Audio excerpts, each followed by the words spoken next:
Ndi mkwano gwa Nkakalamu ne Wisdom Kai. Batugamba bwe batuuke London. London. Yali London, yes. Yes. Basanga omukulu yalagenza okulaba ku family. Yali mu kazana ali mu kola mirimu. Nga musajja munnange tosobola kunenya muntu byamusobako naddala mu byensimbi. But I believe waliwo ekyagenda obubi kuba be bamu ku bayimbi abalina investments ez'amaanyi. Ebintu bitambula nti ne watandi badde music nga music akakkanye byali amaze okuestablish nga bali bisobola okumubeezaawo his after life after music. Political decision ye gye yakola.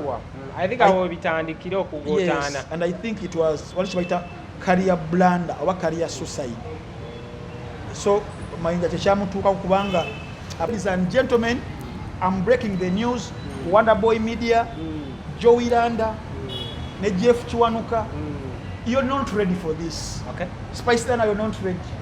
Karole Kasita, you're not ready. Alani Wongo. You're not ready. Alani Wongo ateye wa man. Era ngenda gamba Jeff kyabasoko kukola. Afunire Alani Wongo collaboration ne Joey Landa. Alani Wongo nawuliriza ku nnyimba ze. Mulungi. You're signing a Grenade official. Teyalina mpisa. Mpisa zizamule bamulaba bano nga bamukuti artist wa Uganda bakwata batyango ogenze mu bwenzi. Ne bakujjamu essaati. Nga bakwata bakutuza wansi. Ebyo nange embera Jeff Siddamu. Jeff yomu. You're signing a mukwano gwange Aroma Music. We didn't know where it ended. Talent yali ntono. Genda ku kirala Pinky. Talanta naye yali nnyimpi mukko nga ye. Yes, ayina gy'osinzira okubanga otulaba atukwagala nnyo amwe mwenna abasala okubanga mutambulira ddala naffe era nga mmwe ensonga lwaki nate tusazeewo okubanga tuzza the encyclopedia Mayinja Africa Ntaga abe nga tunyonya ensonga ez'enjawulo nga bulijjo era ng'agenda kubanga atuyisizaamu era ayongere okulambula biki ebitambula mu mawulire na biki ebiriwo ayongere okubanga leero wazze n'obutabo. Kana katabo mbakajja ku Spice Diana. Ndi mu kusoma by'amabi. Spice yatandika otambula n'obutabo agenda agaba kiki? Kana katabo alina byakoppa ku Shiba. Spice akopa Shiba. Nakalonze. Ozolowooza nkulimba kino lino linnya ki? Agenda akopa notes. Nga abatulabuuze ku bantu. Yes, abali ku Wonder Boy Media. Amannya nga bulijjo Frank Ntambi. Wayne Balkeza, the youngest East African professor, the juggernaut, the connoisseur, the renegade, the encyclopedia, the man, the myth. Later, I'll become a legend. I came, I saw. One day, I'll conquer. Media personality of the year, Hip Hop Awards 2023. Bojjanga Mbalabasa, Mbalagalanga Kasa. Why? Chechiriwo. Frank ensonga nnyingi nnyo nebuuza n'otandikira. Kati osobola okutandikira. Tutandikira leero mpa. Tusooke nga tugamba nti ayagala ebyemizannyo byonna. Emijoozi, ngatto za mupiira, shinigard, buli kalonda akosebwa mu byemizannyo. Genda bugenzi ku California Plaza eri ku Rome Street Kampala wano. Ogende ku ground floor room number L49. Ojja kusangawo Ivan Kalanzi Sports Center.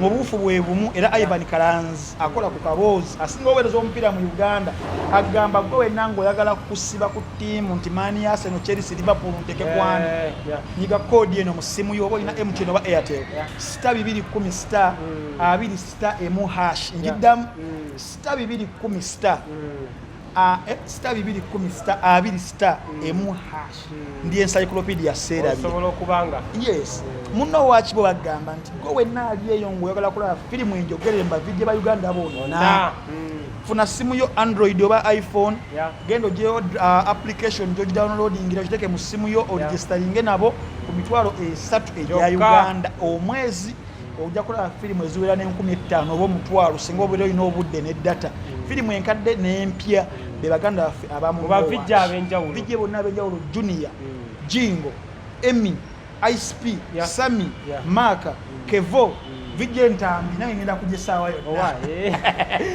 Buli kiboge nakyo kigattaganya. So sako ne baganda bange aba beyita ba front view property consultants. Oyagala kugula nnyumba oba oyagala kutunda nnyumba, oyagala kugula ttaka, oyagala kutunda ttaka, oyagala nnyumba ya kupangisa ya kusulamu oba oyagala office za kupangisa mu ngeri emu oba endala babiringa mu bya property byonna mu Kampala ne Uganda okutwaliza awamu be baganda baffe aba front view property consultants abasemberayo ddala oyagala kulya nkoko oyagala kukola ki baganda baffe abasula birungo ewandege yaawo ku katale balina enkoko ennungi mu haafu mu kwota mu fuulu nti nkoko namba ewoomera ddala ebispiced obulungi basobola n'okukujja ewaka naye ng'olinayo omukolo ne bakufumbirira awo basobola okubireeta nga biwedde olina graduation olina mbaga olina ki baganda baffe abasula birungo muganda wange sula omwami ono w'omulabira ewo muwe enkoko sula birungo omwami ono omulabye okitegeera kati nane muganda wange amuyita Ronnie Hebekiu Kabaka muganda wa video mukulu we yamulekera ebyuma Hebekiu Kabaka oyo weyaviira wano nga yasinga okwogerera firimu mu Uganda n'agenda mu America mu 2025 aluddeyo nnyo akoze ebintu byamaanyi nnyo naye kyeyatusinza okukolera Abamerika Abanayuganda abali eyo n'Abafirika abaleetera abayimbi okuva mu Africa 2014 abatwalira Diamond Platinumz yabatwalira Fred Sebata Frigo Band bajoze Chameleone babeereeyo balidya jazz buli muyimbi wa Uganda gwomanyi abeereyo kati ku mundi guno nga ayise mu Choose Digital Entertainment abaleetera the official Uganda Dallas Convention after parties naku zigenda basatu zokka nga 3 August nga 1 September nga na 2 September badijja ab'amaanyi abayimbi abakabi olina okubeera nga oriservinga table zo mu mbeera eyo bali mu America kimanyi Hebekiu mumanyi genda ku TikTok ye genda ku Facebook oba Instagram noonya Ronnie Hebekiu omweka message ofuna reservation yosero njagala obadde ombuuza ku Mayinja Ronald Mayinja Ronald Mastone ava wano abagamba atunze ennyumba awaliwo munamawulire omukwano gwe bamuyita Rupi yakola follow up story nekigambibwa mbu omukulu yatunda n'ennyumba ye n'avaayo n'abiwakana n'agamba yagenze kulaba family but tuli mu myezi egiwera kati n'esatu ndowooza Mayinja is nowhere to be seen Mayinja ekituufu yabomba gundi mukwano gwa Nkakalamu ne Wisdom Kaye batugamba bwe batuuke London yes basanga omukulu yali agenza okulaba ku family yali mu kazana ali mu kukola mirimu okitegeera era bali balina okukola interview naye endowooza nga bwomanya abazungu kya commitment obudde tomala sobola kwebulankanya olwa interview tugenda kukola musajja watu ndowooza wano ekisookera ddala nga musajja munnange tosobola kunenya muntu byamusobako naddala mu byensimbi but I believe waliwo ekyagenda obubi kuba be bamu ku bayimbi abalina investments ez'amaanyi ebintu bitambula nti ne watandibadde music nga music akakkanye byali amaze okuestablish nga bali bisobola okumubeezaawo his after life after music naye kyensuubira nti tebyagenda bulungi waliwo ekyagenda obubi nabeera nga akasente kakeeyeemu family ng'erina okwetegula omukyala ekirungi n'afuna omulimu ogw'amaanyi era bamulanga expatriate ye negenda yina okusigala wano nga bwemanyi omusajja ng'amanyira oba ne family eyo kyala negyo emyaka gyalimu 5 nga tewabeereka ng'oli wekka ng'olina okufuna engeri yonna yonna joyininga efamily eyo ate mu kugijoyininga esobola okubeerawo engeri ekituuka it can happen to anyone nobeera ng'obadde sudiiro sometimes kisobola okukapeninga then ogatamu nekya family ng'omuntu nga yemaze okugenda eri naawe oyinza okugamba kaŋŋenda eri ate kasobola otuuka eri ebiseera ebisinga oba olina okukola kisobola okubeera ng'obeeramu nekirala ate yali talina kufuna teyafuna mukisa kukola mulimu nga mukyala we kuba teyali expatriate kitegeeza kintu obadde wano oli professional oli teacher n'ogenda eri nobeera teacher obadde wano nti oli journalist n'ogenda eri nobeera journalist okitegeera obadde wano ng'oli musawo n'eri nga kyekimu ebiseera ebisinga abantu bava wano olumu ng'abadde musawo n'atuuka eri nga alina kukola mirimu giri odd oba okitegeera batono nnyo abafuna emirimu n'ekirala ate be yali yasoma wano oba yali yasoma amateeka naye ng'ate era sisuubira muno yagakazanya nnyo abeere ng'agenda nti yaganyikiza nnyo gabeere nga gayinza okutuukana n'omulembe oba n'omutindo gyagenza abeere expatriate mu mateeka era ng'alina ku resortinga kubeera ng'akola kyaba asobodde okukola abeere nga supportinga family naye era n'ekya political decision ye gye yakola and I think it was wali kibayita career blunder oba career suicide so Mayinja kyekyamutuukaku kubanga abantu bali bamulaze nnyo okwagala nga balaba ali ku saidi yaabwe ennyimba zakuba tuli ku bunkenke za Africa bizzeemu you understand naye ng'omusajja nakola decision gye yakola gisobola munenyeza naye eturning out nti no probably yemu ku bimuviiriddeko kubanga yeesanze mu mbeera eyo. Ronald Mayinja Mastoni ekitegeeza okusinza ku kalaamu ne wisdom kaye Ronald Mayinja ayinza obutalabikako Kampala ssaawa yo mu budde bw'amangu. Alina okubeera antujjukira wogenda eri si bino nti oli Kampala wiiki ejjako ogendeko e Masaka era ogendeko e Jjinja weebityo. Olina osooka n'oestablishing omulimu n'ogunyweza, family n'oginyweza, system n'ekumanyira nawe n'ogimanyira, culture yaabwe n'obeera ng'ogimanyira n'osinkinga nayo. Tubalaba baganda baffe bangi abagenda mu nsinga ezo n'amala n'emyaka egiwere 10 nga temuzzeemu kumulaba. Not because kyaba ayagala, there is a lot at hand. Yabalina okwasaganya. Gano bokya. Omuyimbi gwatajja Owiranda omumanyi. Waliwo amawulire genfunye kati nga Jeff Chiwa agenda kuba managinga. Esaawa zino gundi yabadde ne manager DJ Roger yamubaddemu, so bagenda kusayininga ddiiru. DJ Roger ali so busy.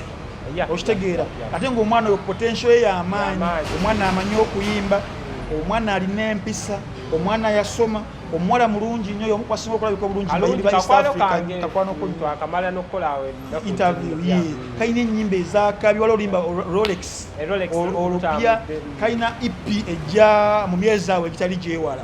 So omusajja Pep Guardiola wa music wa Uganda gwe bayita manager Jeff Chiwa omukuba kickstartinga careers Chameleon yamusanga atandise kuba ava ku Majestic Plaza nga atunda masaawa. Jeff nasanga muganda wa Chameleon Humphrey nabeera nga mukwano gwe nnyo. Humphrey namutulisinga wa Chameleon nabeera nga designer we. Chameleon namufula manager ng'obwongo bulungi busaza n'amanaginga kuva 2 mpaka 27. Bwe yavaawo nakwata ku Good Life Fred and Wizo n'amanaginga mpaka 2013. Bwe yavaawo nakwata mu Shiba ne timu no Sip n'amanaginga mpaka 2022. Kati naafuna ate abayimbi be yali ataddeko naye nga tebalina mpisa ne bimutama. Naye bwe yalabye nga waliyo talanta eya Owiranda n'agamba DJ Roger jankumeza leka tubeko bye tusayininga wano, tubeko bye tuwandika wansi omwana omunkwase. Era ladies and gentlemen, I'm breaking the news. Wonder Boy Media, Owiranda ne Jeff Chiwanuka, you're not ready for this. Okay. Spice Dana, you're not ready. Karole Kasita, you're not ready. Alani Wongo. You're not ready. Alan Wongo ate ye w'amaanyi. Era ngenda kugamba Jeff kyabasooka okukola afunire Alan Wongo collaboration ne Owiranda. Alan Wongo nawuliriza ku nnyimba ze mulungi, era bano abayimbi bamwe bano abakuba kwa Bubblegum Music bano balina kudduka za mbiro. Omwana Alan Wongo yazze nze nkutidde n'okutya. Njagala twogereko ku nsonga ya Jeff okusayininga Owiranda. Yasayininga Grenade Official teyalina mpisa. Empisa zizamulemesa. Bamulaba wano nga bamukutte artist wa Uganda bakwata batya ng'ogenze mu bwenzi ne bakujjamu essaati nga bakwata bakutuuza wansi. Ebyo nange embeera Jeff siddamu kiba kiwedde bo breaching the contract. Okitegeera Jeff y'omu yasayininga mukwano gwange Aroma Music. We didn't know where it ended. Talent yali ntono. Genda ku kirala omulimi kiwe mulala. Owaye ekikolo ina mikwano gyo bangi tejja kukola Pinky Pinky yalina embeera nnyingi nnyo. No simanyi yagenda Haji n'amuwasa, simanyi ate bikoze bitya. Mwana gwange mulangira. Ojja kunnemesa okukola yaba compromised abakwano bo bonna wano. Nze siri compromised. Siri compromised. Akasente nakalya nenkalya. Pinky talanta naye yali nnyimpimuko nga ye. Teyalina bulungi empisa. Ebya wattu yali abimezezza nnyo obwebindu nga tanaba na kutuuka. Okitegeera kyobola bagamba bye bye. Era kaliya zaabo ng'ogyeko Aroma yembadde nnimba. Aroma mbadde nsaagamu. She is a very good artist. Naye bano Grenade ne Pinky ndowooza olumu bibeera bingi at hand. Naddala Jeff after tuwulirawo eno engambo nti bagamba mbu yali so busy nga takyasobola kubanga abayimbi abawa time. Those were the reasons why ezimu ku reasons why Jeff yawukana ne Shiba. Shiba yatuuka ekiseera nga naye star w'amaanyi nnyo atandise okufuna investments ne businesses ezijja. Shiba nga naye takyali as committed ku Jeff nga we yali olwa businesses ezimutwala on the same side ne Jeff naye yali mu real estate ebyo ebityo mataka agenda kulambula biki naye nga talina nnyo budde. So ne bagamba katwawukane bulungi buli omu asooka afe ku business agitereeze. So Jeff Chiwa n'agenda mu kibata sabbatical ya myaka giringa 3 era bano bawulidde ba Pink ba Roma ba Grenade teyali official enti abamanaginga nnyo but abamu ku bo baagala okukozesa the brand TNS the brand Jeff okubanga bayitirawo ko but kino kigenda beera official ekya Joyiranga berenga mukwa era wenyini twawulirako nga Sama Soja mu bufu bwe mu yaliyo ne Nanda Love Sama Soja yaliwa mpozi naye yaliko mu TNS yoli yakola impira oh that one bona by the chigama muno Jeff Chiwa yali ya creating a TNS gawola balamansi academy bagobera ompira wa Barcelona na creating a template yes na creating a template nga buli muyimbi ajasobola okudya mu kibula wakogera abayimbi nga mukaaga bona bayagala baberenga bali affiliated eriani eri Jeff Chiwa ne establishment ya TNS kikulaga amaanyi ne respect jalina eri industry ya Uganda though bona bagira mu time ngali bruised by Shiba nga asana muko ka time reflecting ku bintu bingi nnyo awone then akomewo nga asobola okubawa obudde kati kusaba zinagezo okoma udikira abayimbi balina patience era abasinga kasabira nga byagiragiramu ne bagamba katumuvinge on yes kalagezo okoma ondoza nga ali ready era katusubire kijja kuwakinga kono muyindo mpya Joyiranda yes and then awo nyinyi togerako kati ni ku Mason Greenwood ensonga ekesi oli mwagizi wa Manchester United yakubwa 2-0 weekend ewede tutandikira na ku mupiira ku katini nnyo what went wrong is it the lineup because them kugiraba nalabako first half era nenda banga Manchester yayina ebintu bingi ebyokutereza esokera ddala mpira mani byazanya ne Wolves gwakulagira ddala muno bakyalina olugendo luwanvu nnyo okubanga oli ku Professor Eric Ten Hag okubanga oli ku Old Trafford gituyitanga fortress era nga season ewedde yakola record yali State of Dreams yakola record nungi nnyo after the defeat they suffered against Brighton ku Old Trafford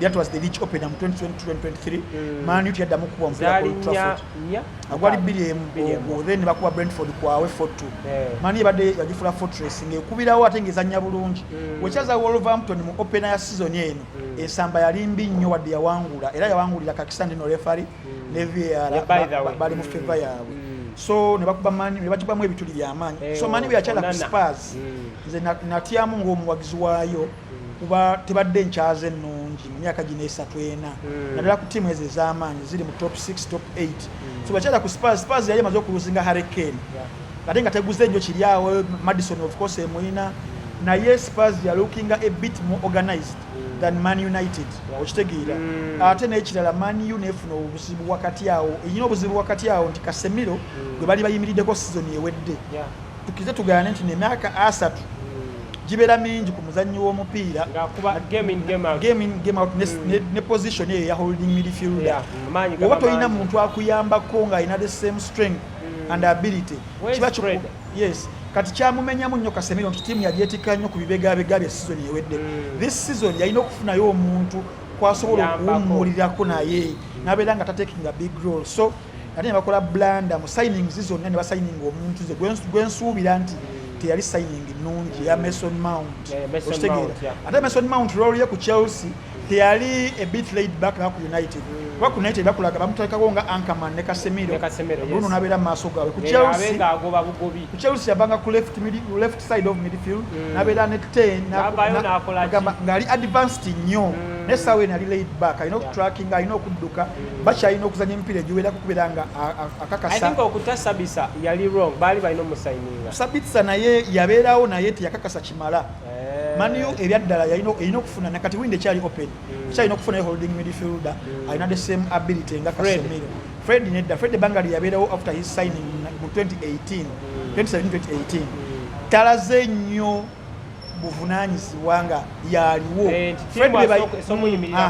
Fred bebazanyi mbuno ayamba nnyo nga wali squad players kujuliriza nti katugera kuzanya Barcelona twagala omuntu agenda trackinga Pedri Fred jango tuzanya mu 67 guliri 1-0 batulumba nnyo Fred jango kitegeera so abazanyi ngabo olumu olina bata nofuna omuzanyi nti sika Casemiro afuna obuzibu anagenda okutuulawo oba kitegeera so mani ekyalina obuzibu okusolvinga mu midfield then ne ku attack season ewedde mani obuzibu bwayo bwali bwakuteba mupiira kubanga regardless of Rashford being talented but is wasteful nga is a 9 so selfish yes So chobala bali balina okufuna Hoyland mu kufuna ate bamufuna nga alina injury kati nga tenga Rashford alina pivoting agende ku striking Garnacho ate eyali omulungi season ewedde nga abakatebe nga alina otandika so there is that extra pressure mubeerako Anthony on the other side tanaba ku proving his price tag achali bachita is flatters to deceive achalimba ku price tag chobala Man U yakola nnyo okubanga integrating a Greenwood akomewo ebyembi olwa ebibaddewo nga tebasobola bafunye amawulire ku Lwokuna oluwedde era ngenda tugenderewo ddala bafunye amawulire ku Lwokuna oluwedde nga bagamba balina decision egenda okuteekebwako this week so naye baali bakimanyi no kyebali baagala these people okimanyi season yatandika nga Manchester United ekimanyi tegenda kusambisa Mason Greenwood togamba kyazze buzi ne batulaji mu weekend kyali kya mirundi ebiri omwana oyo bakubanga baali tebagala musambisa singa baali bamutunda dda ne squad namba ye bade mayika PR ako kugerera kujenda ne squad namba ye laba shati 11 bali balina Jua Anthony kubanga emisanga agikola December 2020 tugenze mu window mu February yali February 2020 yes tugenda mu window yennyini magulira Anthony shati namba ne bagimulekera kitegeeza bali bakyagala bakyalina essuubi so wano bali basobolera okumuta mu window naye badde bamuleseewo nga balina strategy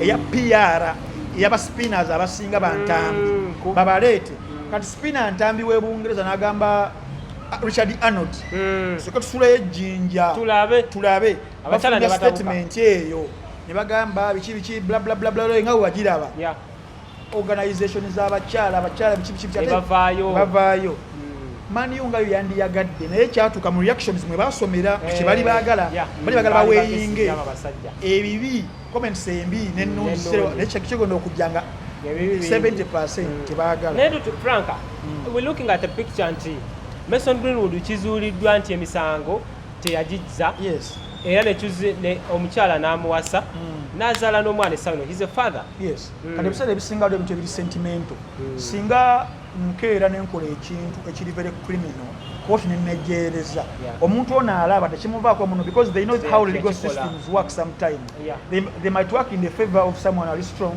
naye morale nga you've lost it kati omupiira gutambulira nnyo ku morals because these are the team kati establishment ya Man U ne tiimu za Bungereza oba tiimu za Europe there's no team erina academy tiimu erina abaana bakulabirako tiimu erina gundi y'abakyala tiimu y'abakyala biki so image eyo kasevaayo newebeera accusation just a mere accusation tula mbazungu nti wasobola okujjawo ruma ntami ndi prime minister wa Bungereza ne bagamba waliwo oluvuvumu mutambi yakuttewo omwana wadde si bituufu naye that rumor only you resign after resigning newebeera wejeereza life teddamu kubeera kyekimu so kyekibadde ku Mason Greenwood nti wadde court yamwejeereza naye mu public court ebifaananyi bibaalaba omuwala nga amaaso gajjudde omusaayi the bruises tebasobola kubyerabira oba okitegeera kati webuzibu obwadde bujja ku masowanewo nga tumaliriza nga tumaliriza fe abakatandika nga tumaliriza ensonga za Mason Greenwood the future of Mason Greenwood the future one waliwo ensezi olaba ayinza kulaga because talabyeko Saudi Arabia bamwagala which I believe at 22 it will be a wrong decision for the young lad ekya Saudi Arabia nazzemu nenkyeka enneenya essaawa zino Saudi Arabia erina ekifaananyi kyeyagala okutunza ensi that's why eri making all these signings ekifaananyi kibadde ku Saudi Arabia kibadde a bit conservative bebali mbya sharia law amateeka gali strict na biki kati bagadde okukozesa omupiira ng'ekintu ekigenda okutransforminga image yaabwe eri ensi kitunde Saudi Arabia ng'ensi erimu libro mukubeera libro tewali etaaze someone aliko PR mubi bw'atyo okumuteeka mu liigiyo oba kitegeera kati tiimu zaali yagadde naye olw'ekifaananyi ekyo kyajjiddeko kiyinza obutabasobozesa era nalabeko ripooti emu ng'egamba awo bonabona abadde beetantala kuba tiimu ya Steven Gerrard yebadde yagala omutwala naye babagambye because Saudi Arabia nga wogira mulimu teams ezimu eziri fully supported by the Republic of Saudi Arabia enyine zi Al Nassr zolaba